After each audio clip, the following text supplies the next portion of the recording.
Welcome to my channel advance educare GPG. Advance educare GPG চ্যানেলে তোমাদের স্বাগত জানাই। আজকের ভিডিওর বিষয় হলো দশম শ্রেণীর Bangla part 1 model activity task. এই ভিডিওটা যদি তোমাদের ভালো লাগে তাহলে প্লিজ একটি লাইক এবং বন্ধুদের সঙ্গে শেয়ার করো। আরও অন্যান্য বিষয়ের মডেল অ্যাক্টিভিটি টাস্ক এবং বিভিন্ন শিক্ষামূলক ভিডিও পেতে আমার চ্যানেলটিকে সাবস্ক্রাইব করে বেল আইকনটি অন করে রেখো, যাতে পরবর্তী মডেল অ্যাক্টিভিটি টাস্ক এবং বিভিন্ন শিক্ষামূলক ভিডিওর নোটিফিকেশন সবার প্রথমে পেতে পারো।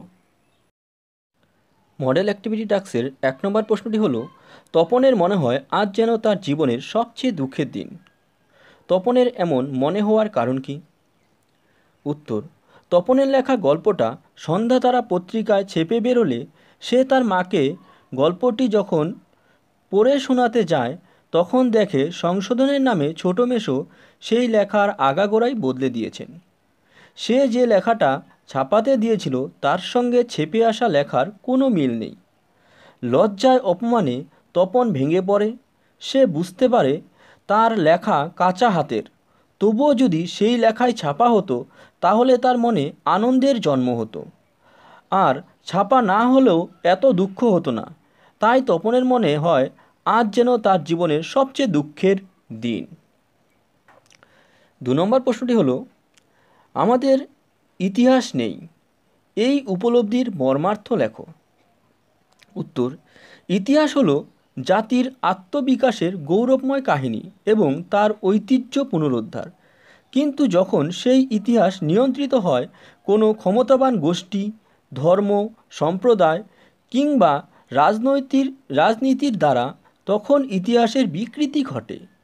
ক্ষমতাবানরা নিজেদের স্বার্থে ইতিহাসকে নিজেদের মতো গড়ে তোলে এবং সাধারণ মানুষের ইতিহাস উপেক্ষিত থেকে যায়। মানুষ একসময় ভুলে যায় তার প্রকৃত ইতিহাস, চাপিয়ে দেওয়া ইতিহাসকেই নিজের ইতিহাস বলে মেনে নেয়। এই পরিপ্রেক্ষিতে এখানে আমাদের ইতিহাস নেই এই কথাটি তুলে ধরা হয়েছে। 3 নম্বর প্রশ্ন, এলো মানুষ ধরার দল, তাদের আগমনের আগে আফ্রিকার স্বরূপ কেমন ছিল? উত্তর, সৃষ্টির সময়কাল থেকেই আফ্রিকা ঘন পাতায় বড় বড় গাছের দ্বারা আবৃত ছিল। কবি বলেছেন, আফ্রিকার বুকে জন্মানো এইসব বনস্পতি আফ্রিকার পাহারাদার বা রক্ষক ছিল। এই গভীর অরণ্যের নিবিড় পাহারায় আপন সৃষ্টিতে ডুবেছিল আফ্রিকা। আফ্রিকার ঘন গভীর অরণ্য ভেদ করে সূর্যের আলো প্রবেশ করতে পারত না, তাই কবির ব্যঞ্জনায় সূর্য যেন সেখানে কৃপণ। আফ্রিকার অরণ্য ঘন সবুজ পাতার গাছ আফ্রিকাকে ছায়ার আশ্রয় দিয়েছে। তাই এই মহাদেশের ঐতিহ্য ও সম্পদ চিরকালই তথাকথিত সভ্য মানুষের কাছে আধারে থেকে গিয়েছে। আফ্রিকার প্রকৃতি গোটা বিশ্বের কাছে ঘোমটা ঢাকা নারীর মতোই রহস্যময়ী ছিল। 4 নম্বর প্রশ্ন, সব মিলিয়ে লেখালেখি রীতিমতো ছোটোখাটো একটা অনুষ্ঠান। প্রবন্ধ অনুসরণে মন্তব্যটি বিশ্লেষণ করো। উত্তর, একসময় কলাপাতায় বাঁশের কঞ্চি দিয়ে কলম তৈরি করে লেখা হতো এবং সেই কলমের কালি যাতে গড়িয়ে না পড়ে তাই তার মুখটা চিরে দেওয়া হতো। উনুনে রান্না করা কড়াইয়ের তলার কালি লাউ পাতা দিয়ে ঘষে তুলে তা পাথরের বাটিতে রেখে জলে গোলা হতো। তারপর খুন্তি পুড়িয়ে জলে ছ্যাঁকা দিয়ে ফোটানো হতো। বাঁশের কলম, মাটির দোয়াত, ঘরে তৈরি কালি আর কলাপাতাতে লেখকের প্রথম লেখালেখি। পরবর্তীতে এইসব বাঁশের কলম বাতিল হয়ে ফাউন্টেন পেনের ব্যবহার রীতি শুরু হয়। ফাউন্টেন পেনের জন্য ছিল বিদেশি কালি, রকমারি নিব ও হ্যান্ডেল। ফাউন্টেন পেনকে প্লাটিনাম, সোনা ইত্যাদি দিয়ে মুড়ে দেওয়া হতো। এই পর্যায়ে দোয়াত কলম হয়ে গেল ঘর সাজানোর আসবাব। লেখালেখি এভাবে এক অনুষ্ঠান হয়ে উঠেছে।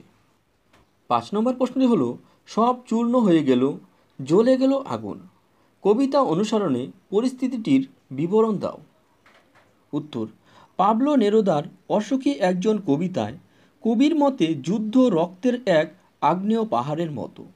শিশু হত্যা, নিরাশ্রয়তা যুদ্ধের ভয়াবহ রূপকে স্পষ্ট করে দেয়।